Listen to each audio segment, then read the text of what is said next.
Wait करी थी जब आपको मिलेगी 10 साल से बनाए करेंगे। 10 साल जी 10 साल। पहले इन्वेस्टमेंट करना चाह रहे हैं।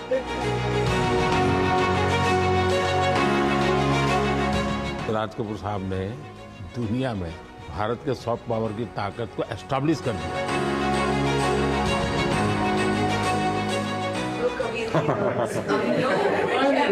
अभी आप लोग कैमरे के सामने नहीं उठता चल रहा है। फोटो तो रेयरली होता होगा। बहुत कम वस्तुएं मुझे बचे थे फैमिली में, तो ये 10 या 12 वस्तुओं में से एक है, तो आपको पेश करना चाहते हैं हम। यहाँ जो पीएम म्यूजियम बना है उसमें रिफॉर्म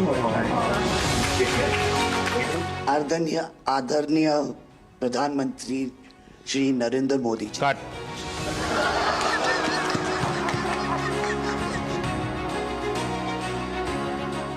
पिछले हफ्ते जो हमारी व्हाट्सएप फैमिली ग्रुप है, हमें एक हफ्ते से सिर्फ ये डिसाइड करें कि हम कैसे आपको कहेंगे प्राइम मिनिस्टर जी, प्रधानमंत्री जी। रीमा बुआ मेरे को रोज फोन करके पूछ रही है क्या मैं ये बोल सकती हूँ, क्या मैं ये वो बोल सकती हूँ। मैं भी आपका परिवार का हूँ भाई, आपको जो मर्जी पड़े वो बोलिए। बहुत अच्छा रट गया। आदरणीय प्रधानमंत्री श्री नरेंद्र मोदी जी। कट।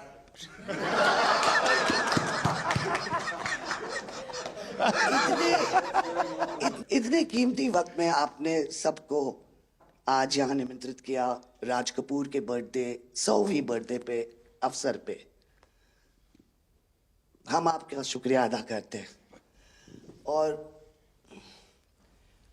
पापा की पिक्चर के गाने की 1-2 लाइन याद आ गई। मैं ना रहूंगी, तुम ना रहोगे, लेकिन रहेंगी निशानियां। वाह।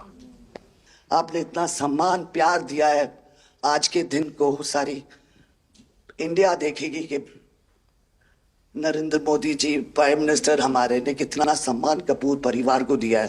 राज कपूर साहब का ऊपर से बहुत बड़ा योगदान है जी, आपका स्वागत करने का अवसर मिला। और राज साहब का 100वां जन्मदिन यानी हिंदुस्तान की फिल्म इंडस्ट्री की स्वर्णिम यात्रा का वो कालखंड है जी। अब 1947 नीलकमल, अब 2047 को हम जा रहे हैं। 100 साल की एक प्रकार से जब यात्रा बनेगी तो कितना बड़ा देश को कंट्रीब्यूशन है। आजकल हमारे यहाँ डिप्लोमेटिक वर्ल्ड में सॉफ्ट पावर इसकी बहुत चर्चा होती है कि भाई जिस जमाने में सॉफ्ट पावर शब्द का जन्म नहीं हुआ होगा, शायद राज कपूर साहब ने दुनिया में भारत के सॉफ्ट पावर की ताकत को एस्टैब्लिश कर दिया था। यानी एक बहुत बड़ी भारत को उनकी सेवा थी। रणबीर के साथ हुआ है, वो गाड़ी में बैठा था और एक रशियन टैक्सी ड्राइवर था और उसने बोला कि are you from India? Oh, and he was singing a song, I am Raj Kapoor's grandson. से बेटा मेरे काम लेकिन उनका पौधा तो हमेशा मुझे फ्री टैक्सी फ्री हो जाती है। एक काम हो सकता है क्या, खास करके सेंट्रल एशिया, कोई ऐसी फिल्म बने जो वहाँ के लोगों के दिल दिमाग पर राज साहब आज इतने सालों के बाद भी यानी आज भी उनका पूरा कंट्रोल है। मैं बताता हूँ जी, आज छोटे बच्चों को भी सिखाते गाने। हाँ, यानी उनके जीवन में प्रभाव है। मुझे लगता है कि सेंट्रल एशिया में बहुत बड़ी ताकत है जी। हमें पुनर्जीवित करना चाहिए, हमें इसको नई पीढ़ी तक जोड़ना चाहिए और एक लिंक बने। अब ऐसा कोई क्रिएटिव वर्क करना चाहिए और बन सकता है। वो उनको इतना प्यार मिला उसमें कि ये थोड़ा से उनका नाम इंटरनेशनली भी बाहर गया और उनको बोल सकते हैं छोटे से तरीके से एक कल्चरल एम्बेसडर। लेकिन आज मैं ये आपको बोलना चाहती हूँ, वो छोटे से कल्चरल एम्बेसडर थे, लेकिन हमारे प्राइम मिनिस्टर इंडिया के तो हमें ग्लोबल मैप में डाल दिया है। एंड वो हम we are so proud, each member of this family is very proud. देखिए देश की आज प्रतिष्ठा बहुत बड़ी है, बहुत बड़ी है। सिर्फ योगा ले लीजिए जी, आज दुनिया के किसी भी देश में जाइए, योगा के प्रति इतना मम्मी और मैं, हम दोनों, बेबो लोलो, हम सब योगा में बहुत रुचि रखते हैं। वैसे मैं दुनिया के जितने लीडर से मिलता हूँ, लंच डिनर अगर साथ में है तो मेरे अगल बगल में जितने भी है वो मेरे से योगा के लिए ही चर्चा करते हैं। एक छोटा सा ट्रिब्यूट है नाना जी के लिए। एक्चुअली दरअसल मेरा पहला फिल्म है एज अ प्रोड्यूसर, एंड मेरा सपना था कि मैं अपने फैमिली के साथ कुछ करूं, तो सब इस फिल्म में है। मैं एक चीज बोल सकती जी हूँ, बिल्कुल। ये वो ग्रैंडसन है, रादर ग्रैंडसन्स, मेरे दोनों बच्चे, हैं, ये अपने नाना को मिले नहीं है हैं। और ये पिक्चर बना रहे हैं, और उनकी सब उस अरमान ने इतनी खोज की है हर चीज की, और उसमें थोड़ा बहुत just for him he is making. जो कुछ सीखे हम फिल्मों के माध्यम से, और जो माँ ने सिखाया मुझे, उनसे सीखे हम। देखिए, जब आप रिसर्च करते हैं ना, तो एक प्रकार से आप उसको जीते हैं जी, उस दुनिया को जीते हैं। तो आप बड़े भाग्यवान हैं जी कि भले आपने नाना जी को देखा नहीं, लेकिन नाना जी को जीने का आपको अवसर मिल रहा है। जी बिल्कुल बिल्कुल, ये बहुत बड़ा सपना है मेरा, और I am really thankful, full family is part of this. मुझे याद है हमारे यहाँ इनके फिल्मों की ताकत क्या थी। जनसंघ का जमाना था और दिल्ली का चुनाव था, तो चुनाव में जनसंघ के लोग हार गए। तो अडवाणी जी, अटल जी ने कहा, यार चुनाव तो हार गए, क्या करेंगे, तो चलो बोले मूवी देखते हैं।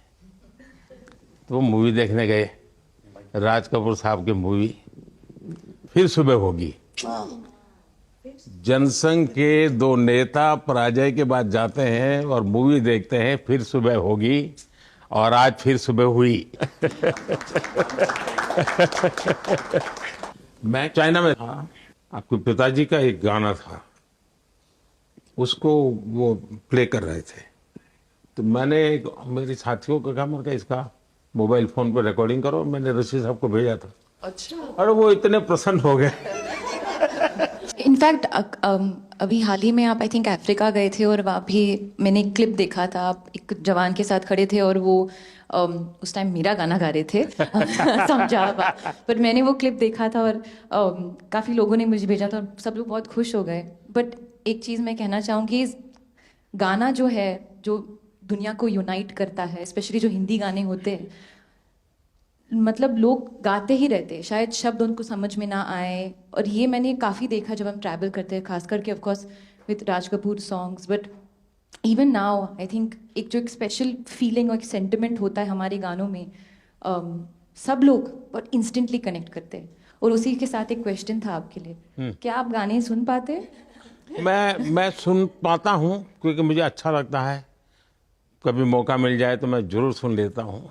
आप पहले प्रधानमंत्री हैं जिससे मैं मिला हूँ, और आपने आंखों में आंख लगा के इतने मतलब पर्सनली हमसे मिले हैं, और 2 बार मिले हैं। आप में इतनी अच्छी एनर्जी है, और आप इतनी मेहनत करते हैं, और आप जो करते हैं मैं आपको कंग्रेचुलेट करना चाहूँगा। और thank you for opening your doors, और हम सबसे मिलने के लिए, और इतने एक्सेसिबल होने के लिए, तो बहुत बहुत शुक्रिया। मैं आपके पिताजी को मिला हूँ, और मैं सोच रहा था कि आज मुझे 3 पीढ़ी को मिलने का मौका मिलेगा, लेकिन आप लाए नहीं तीसरी पीढ़ी को।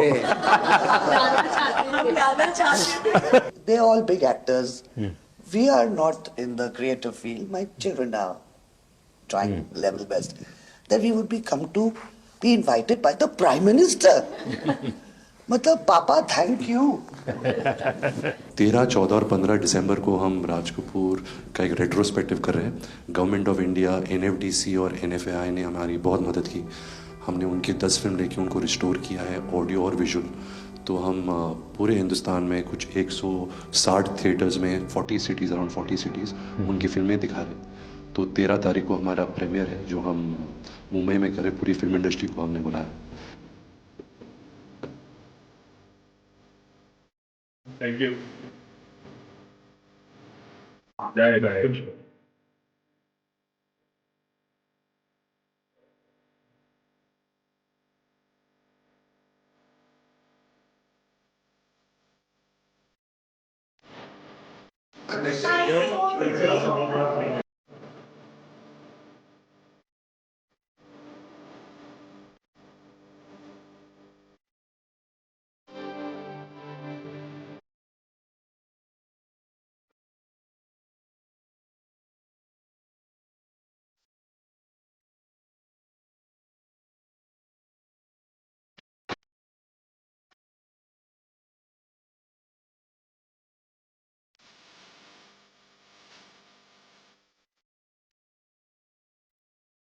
एक हफ्ते से सिर्फ ये डिसाइड करें कि हम कैसे आपको कहेंगे प्राइम मिनिस्टर जी, प्रधानमंत्री जी। मैं भी आपका परिवार का हूं भाई।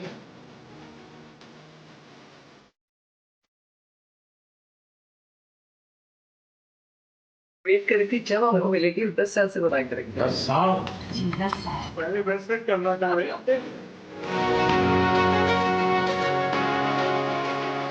राज कपूर साहब ने दुनिया में भारत के सॉफ्ट पावर की ताकत को एस्टैब्लिश कर दिया।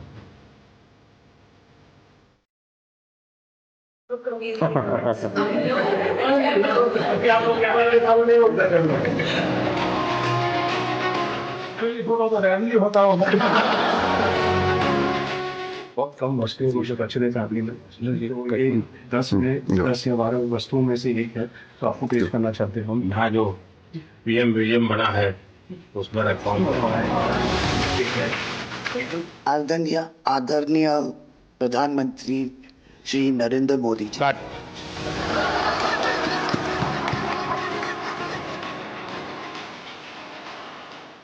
पिछले हफ्ते जो हमारी व्हाट्सएप फैमिली ग्रुप है, हमें एक हफ्ते से सिर्फ ये डिसाइड करें कि हम कैसे आपको कहेंगे प्राइम मिनिस्टर जी, प्रधानमंत्री जी। रीमा बुआ मेरे को रोज फोन करके पूछ रही है क्या मैं ये बोल सकती हूँ, क्या मैं ये वो बोल सकती हूँ। मैं भी आपका परिवार का हूं भाई। आपको जो मर्जी पड़े वो मैंने बोलिए। बहुत अच्छा रट किया। हाँ।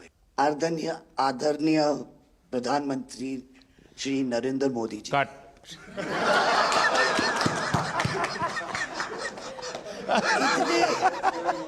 इतने कीमती वक्त में आपने सबको आज यहाँ निमंत्रित किया राज कपूर के बर्थडे 100वीं बर्थडे पे अवसर पे। हम आपका शुक्रिया अदा करते हैं। और पापा की पिक्चर के गाने की 1-2 लाइन याद आ गई। मैं ना रहूंगी, तुम ना रहोगे, लेकिन रहेंगी निशानियां। वाह। आपने इतना सम्मान प्यार दिया है, आज के दिन को सारी इंडिया देखेगी कि नरेंद्र मोदी जी प्राइम मिनिस्टर हमारे ने कितना सम्मान कपूर परिवार को दिया है। राज कपूर कपूर साहब ऊपर का से बहुत बड़ा योगदान है जी। आपका स्वागत करने का अवसर मिला और राज साहब का 100वां जन्मदिन यानी हिंदुस्तान की फिल्म इंडस्ट्री की स्वर्णिम यात्रा का वो कालखंड है जी। अब 1947 नीलकमल, अब 2047 को हम जा रहे हैं। 100 साल की एक प्रकार से जब यात्रा बनेगी तो कितना बड़ा देश को कंट्रीब्यूशन है। आजकल हमारे यहाँ डिप्लोमेटिक वर्ल्ड में सॉफ्ट पावर इसकी बहुत चर्चा होती है कि भाई जिस जमाने में सॉफ्ट पावर शब्द का जन्म नहीं हुआ होगा, शायद राज कपूर साहब ने दुनिया में भारत के सॉफ्ट पावर की ताकत को एस्टैब्लिश कर दिया था। यानी एक बहुत बड़ी भारत को उनकी सेवा थी। रणबीर के साथ हुआ है, वो गाड़ी में बैठा था और एक रशियन टैक्सी ड्राइवर था और उसने बोला कि are you from India? Oh, and he was singing a song, I am Raj Kapoor's grandson. से बेटा मैंने कहा था कि मैं उनका पोता हूं तो हमेशा मुझे फ्री टैक्सी फ्री हो जाती है। एक काम हो सकता है क्या, खास करके सेंट्रल एशिया, कोई ऐसी फिल्म बने जो वहाँ के लोगों के दिल दिमाग पर राज साहब आज इतने सालों के बाद भी यानी आज भी उनका पूरा कंट्रोल है। मैं बताता हूँ जी, आज छोटे बच्चों को भी सिखाते गाने। हाँ, यानी उनके जीवन में प्रभाव है। मुझे लगता है कि सेंट्रल एशिया में बहुत बड़ी ताकत है जी। हमें पुनर्जीवित करना चाहिए, हमें इसको नई पीढ़ी तक जोड़ना चाहिए और एक लिंक बने। अब ऐसा कोई क्रिएटिव वर्क करना चाहिए और बन सकता है। वो उनको इतना प्यार मिला उसमें कि ये थोड़ा से उनका नाम इंटरनेशनली भी बाहर गया और उनको बोल सकते हैं छोटे से तरीके से एक कल्चरल एम्बेसडर। लेकिन आज मैं ये आपको बोलना चाहती हूँ, वो छोटे से कल्चरल एम्बेसडर थे लेकिन हमारे प्राइम मिनिस्टर इंडिया के तो हमें ग्लोबल मैप में डाल दिया है। एंड वो हम we are so proud, each member of this family is very proud. देखिए देश की आज प्रतिष्ठा बहुत बड़ी है। सिर्फ योगा ले लीजिए जी, आज दुनिया के किसी भी देश में जाइए, योगा के प्रति इतना मम्मी और मैं, हम दोनों, बेबो, लोलो, हम सब योगा में बहुत रुचि रखते हैं। वैसे मैं दुनिया के जितने लीडर से मिलता हूँ, लंच डिनर अगर साथ में है तो मेरे अगल बगल में जितने भी है वो मेरे से योगा के लिए ही चर्चा करते हैं।